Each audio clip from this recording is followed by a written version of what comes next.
You know they're lying to you, right? It's not just about access journalism anymore. It's not about adding a few extra points to the score on that internet review in order to look good for your publisher overlords. No, no, no.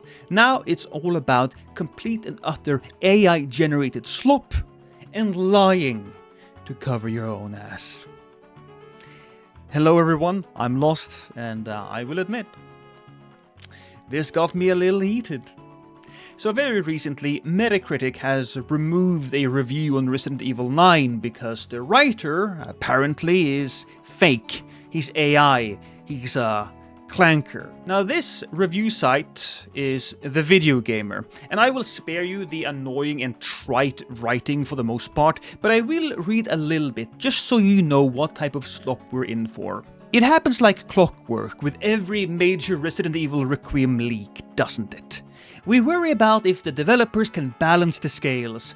After the Southern Gothic reinvention of RE7 and the action hero theatrics of the recent remakes, the franchise have been having somewhat of an identity crisis. Now, I disagree with that quite vehemently. I think that the DNA of Resident Evil have been very strong throughout these new series of games, whether it is horror-focused, action-focused, whether it's third-person or first-person. They have been doing a great job with the new Resident Evils. But I digress. This game solves it by simply doing both. It bonds the trauma of Raccoon City with modern design sensibilities, providing there is plenty of life left in this undead horse.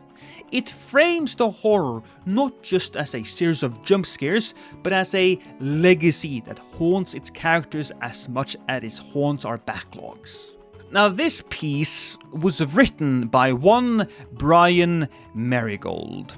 Now, according to Kotaku here, as spotted by Gfinity's Andres Aquino, I'm sorry, I don't know if I said that correctly, in a post on X, everything about Brian Marigold's profile on Video Gamer comes off as suspicious. The byline appears to have no prior online history, and the profile image URL is tiled ChatGPT image. So clearly that image was made by, this one, was made by AI. And this is not the only AI image. This website has a ton of them, and they have created X profiles for all of these writers, and they all joined October 2025, which I believe was around the time the entirety of the staff of the Video Gamer was sacked. Yes, they were removed. According to Kotaku, they have been removed, and they are now been replaced with AI. Not fantastic. But why is this so frustrating to me? Well, if we scroll down a little bit, you'll see. Because in this review, you can see this. You can trust the Video Gamer. Our team of gaming experts spends hours testing and reviewing the latest games to ensure you are reading the most comprehensive guide possible. Rest assured, all imagery and advice is unique and original. Nothing unique and original can come from an AI, because what it basically does is grabs the most important headlines and mushes it together to give us this Frankenstein of a mess. Here we can see how they test and review games on iGaming sites. For nearly 2 decades, Video Gamer has been one of the most trusted gaming and iGaming sites, thanks to our expertly crafted and thorough reviews. They don't say this just in general.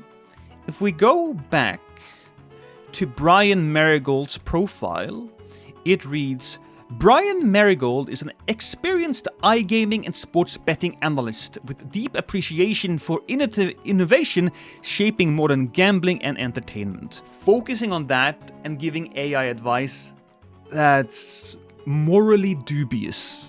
If we go further down, it says, whether analyzing the psychology behind slot play, exploring sportsbook innovations, or charting new direction in hybrid casino platforms, Brian writes with clarity, insight, and genuine enthusiasm for interactive entertainment. Now, you cannot have genuine enthusiasm if you're a bot.